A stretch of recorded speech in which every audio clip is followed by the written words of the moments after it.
What's up guys, it's Lofi here, and it's been a while. So on that note, I want to talk about Ningguang. Ningguang has been one of my favorite hands down characters that I've been playing for a very long time.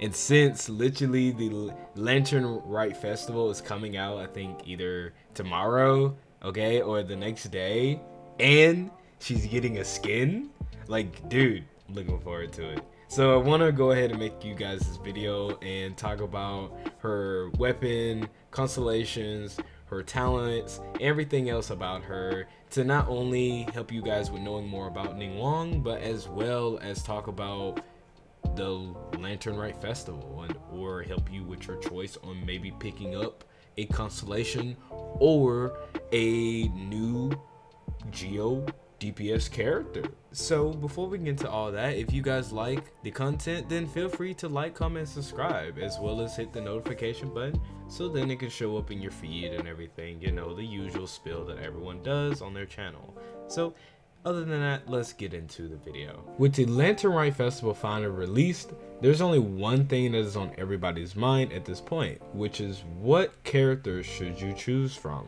First things first, I will say that you should pick up characters that's going to benefit your account. But my opinion on this topic will be Xiangling, maybe Beidou, Xingqiu, Ningguang, Yujin, and maybe Yangfei. But we're not going to get into all these characters here. We're really just here for Ningguang. So with that being said, let's finally get into her. Ningguang hands down is an amazing pickup for anybody's account. Her kit provides her with support capabilities or main DPS capabilities.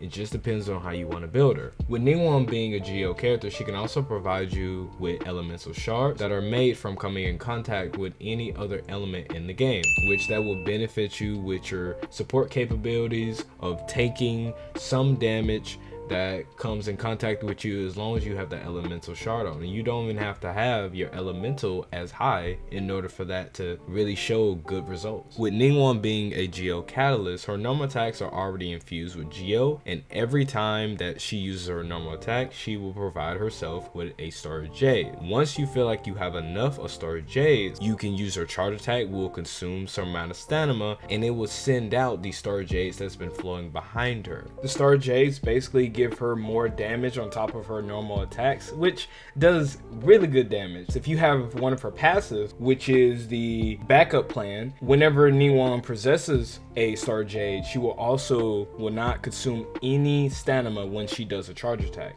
So just make sure that whenever you're playing Ningguang, you want to normal attack first, get a Star Jade, then charge attack, so then you don't have to worry about the stamina consumption. Ningguang's elemental skill Jade screen is pretty much a screen that protects you from enemies' projectiles. It scales off her match HP, as well as it's a Geo construct. So that means that if you're running it with a Zhongli or any other character that is Geo, it is counted as a Geo constructs only field. So think of the Jade screen as a burst element skill, because once you slam it down, you immediately do high amounts of Geo damage, and as well as you can use it for your supports for any of your characters, as well as protect you.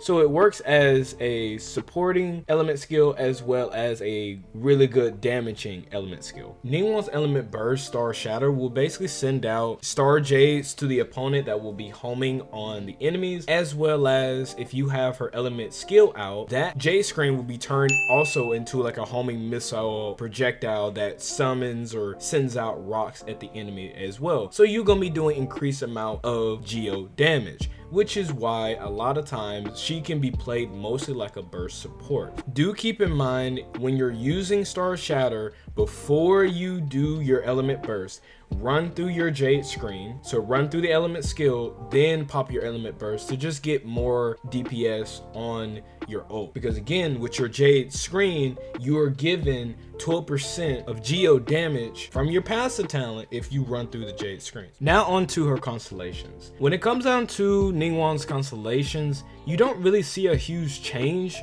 until you get Constellation 6 and Constellation 2. Now, people can argue that her Constellation 1 gives good amount of AoE damage, but actually the AoE is pretty small and the enemies have to be on top of each other to really see a good result from it. So I don't really see any difference. But when you get her Constellation 2, her Jade screen, every time it shatters, your cooldown will be reset. So you can pretty much get a redo and get good amount of DPS from her element skill. So her playstyle for her element skill will change up drastically because of this. And finally, her Constellation 6 makes it to where whenever you use your element burst, you're given 7 star jades after using it. So that gives you even more room to use your normal attacks, or my fault, your charge attacks a lot more after you get done using your burst. Now, Ningguang's weapons, I have been messing with so many different weapons on Ningguang, and it's have been really hard to really know what weapon works really well for her, because a lot of people have different opinions on her weapon. And then two, you gotta also remember that you either want to play her as a main DPS, a burst DPS, or a support. So I'm just gonna give you the rundown of what weapons that I see. So we're gonna start with the free to play options, or the 4-star weapon. So the first weapon that I really want to talk about is the Whitstift. That is basically a stat stick and a all-around good weapon on any catalyst user. The only problem that I find with this weapon is that the passive with the element mastery is literally useless on Ningguang, because you don't need element mastery for her. You really just want the attack and the element damage, and that's really it. So it's a good weapon if you don't use it for anybody else and you're looking for a good stat stick for your crit damage, so you don't have to worry about too much on your artifacts. As well as, this weapon can really be all around. It can be your support, it can be your burst, and also it can be your main DPS weapon. I will say though, it's not better than the other 4 stars that I'm going to get into, but it's one of the best weapons to look into if you just don't have the other ones that I'm going to mention.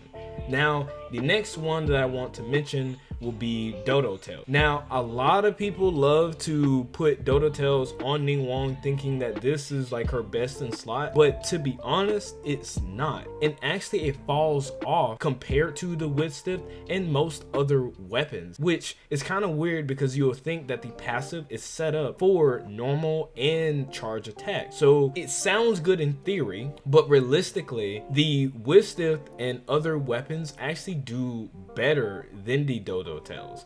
So it's kind of sad that this weapon is supposed to be more for normal and charge attacks or main DPS catalyst characters, but sadly it falls off compared to other weapons. I will say that if you do not have any other weapon, I will put Dodo Tails on her, but there are better options than Dodo Tails. If you're just truly unlucky or you're still a low AR playing Genshin, the honorable mentions of 3-star catalyst weapons that I would recommend to you will be the twin Rite, which will pretty much give you the only DPS weapon or burst weapon for you, as well as the Thrilling Tales of Dragon Slayer is pretty much good for a supporting type of role for Ningguang. So those are the 3-star weapons that I would recommend to somebody at low AR, or you just sadly not able to have any of the 4 stars. The Black Cliff weapon, it's alright. It's just like every other Black Cliff.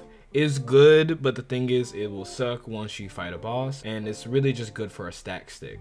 Won't recommend for a main DPS Ningguang. You can kind of get away with being burst support for her, but there's still better ones to really use. The Eye of Perception weapon, I will put this with Dodo Tails as well. It's good for a main DPS, but for some odd reason, these weapons that kind of focus on like using your normal and charge attack, it's falling off to other weapons that are not like them. So there's nothing wrong with running the Eye of Perception or the Dodo Tails. They're still good, just keep that in mind, but they are not the best for a main DPS Ningguang. Now, supporting wise, I would probably recommend more of the Eye of Perception over Dodo Tails, just because of the passive alone that it brings, because you're able to chain to other enemies. But other than that, really, it's not the greatest. The final 4-star that I want to get into is the Solar Pearl. Now, I've been using this weapon since I got Ningguang, and even though, yes, you do have to buy the battle pass for it, it's really deep down the best recommended 4-star for any catalyst, and it just works extremely well with Ningguang. The passive does really well as the stat stick for it. Since you're giving crit rate, then you don't have to too much worry about it. And so this weapon can be used for a main DPS, a burst, or even a support. So it's good all around. The same thing with the withstiff. So in all, my final results on this will probably be the Solar Pearl, withstiff, eye perception, then Dodo Tails, in that order. Then finally, Twin Nebrite as a main DPS. For a burst DPS, I would recommend Solar Pearl, then Withstiff, then Eye Perception. Finally, it will be Black Cliff, then the Twin Nebrite. For support Ningguang, I'll still recommend the Solar Pearl, the Withstiff, Eye Perception, as well as the Thrilling Tales of Dragon Slayer. I also want to talk about the research that I found on Reddit. The user that posts this is xvatis1. I also want to thank all the people who helped make the website and was the people that took out their time to do the research and see what weapons work for, not just for Geo characters, but for almost every element in the game. So thank you guys. I want to talk about the research briefly.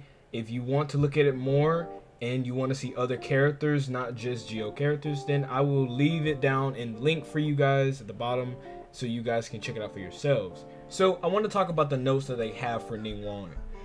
Due to Ningguang having really low base attack and no conversion mechanics that gives her like extra attack, you might want to run Dodo Tails or the Eye of Perception, but there's damage fall off for using those weapons. So your best option will be the Skyward Atlas. It's just hands down the best weapon for her to be a main DPS.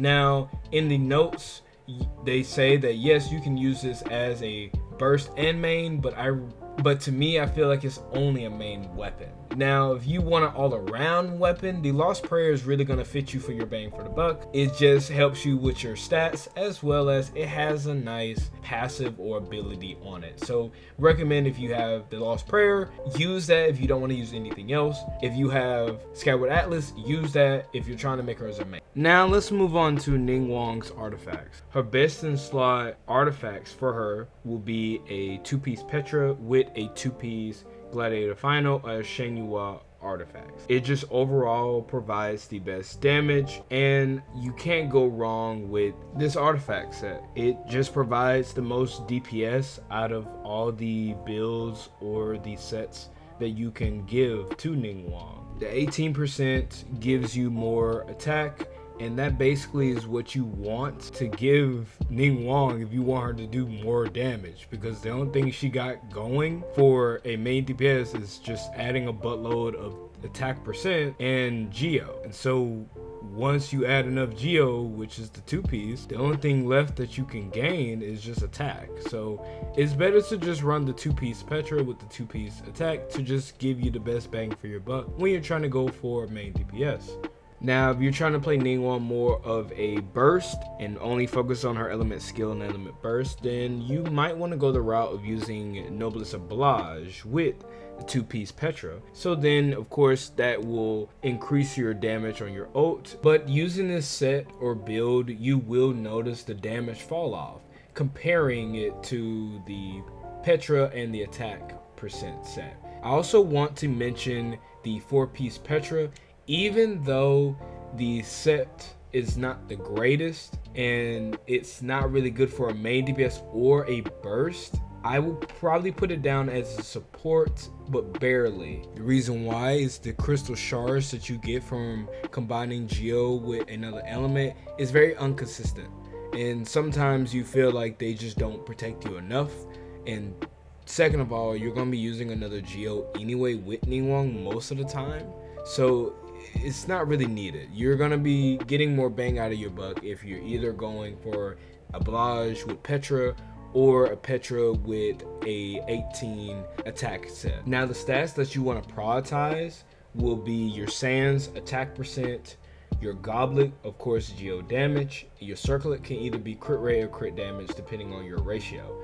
Your substats, you will want to prioritize crit rate and crit damage first, then attack percent, then element recharge, and finally, let's get into our team comps. My all-time favorite comp that I love to use on Ningguang will have to be a full squad of Geo characters, which is Ningguang, Goro, Albedo, and Zhongli. You're already getting the element residence from having 2 Geos, plus you got Albedo doing on the field damage, then Goro is just buffing your Geo damage all around, and Zhongli's keeping you safe. What more can you really ask for? I mean, me personally, this team just seems right to use in all honesty. The only character that I will probably replace is Goro with a Bennett to give your Ningguang more attack percent, so then you can just do more damage, because again, that's all you really want to once you put the Petra and the 18 set on her. My second team that I want to recommend is Ningguang, Bennett, Zhongli, and Zhangling. The reason why is because you get 2-piece power element resonance plus the Geo element resonance, and then of course Bennett giving you more attack, Zhangling adding off the field damage, Zhongli protecting you as well as doing shred, and then finally Ningguang being the carry. You can also use this as a burst team if you want to. And my next team that I want to give you is kind of weird. I don't see a lot of people using other element characters with Ningguang, and I will say Xingqiu, Fischl, and Zhongli with her is a very unique type of team, because one, Xingqiu is off the field with providing the Hydro, Fischl with Oz giving you on the field damage. So you're basically just using Ningguang as the attacker, and Xingqiu and Fischl are just adding on damage. That's really it. And of course Zhongli is just there to provide you with shields and stuff. Surprisingly, the team works, and I find a lot of fun running around on the field just using characters that I normally don't use with Ningguang.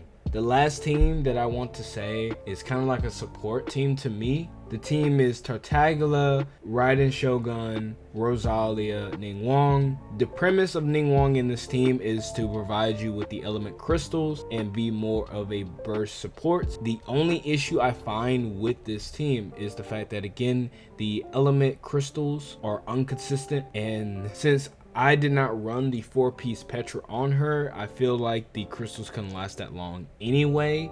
But even though I did not have it, it provided good results. But I would probably not recommend it unless you're gonna go the 4-piece Petra route. So my final thoughts on Ningguang is she can be a really good DPS character, but she's just not the greatest. She's not mediocre, and she's not bad at being a main DPS. It's just that you'll find yourself probably picking other characters over her if you're just simply not a fan of her, or you just have better units. But do not sleep on the Geo mama. Do not sleep on her. I'm also gonna leave down in the comments on all the information that I have found on the internet while I was searching up research about the different ideals that people have on the take on her being a main DPS, as well as leave a comment down below if you feel like I am wrong on certain things, or maybe you have tried different builds that's different from what I chose, or to tell me that, hey, my weapon choices is wrong, or my artifact choices are wrong. But will that be it with this video, really? Thank you for listening all the way to the end. But other than that, I'll catch you later. Peace.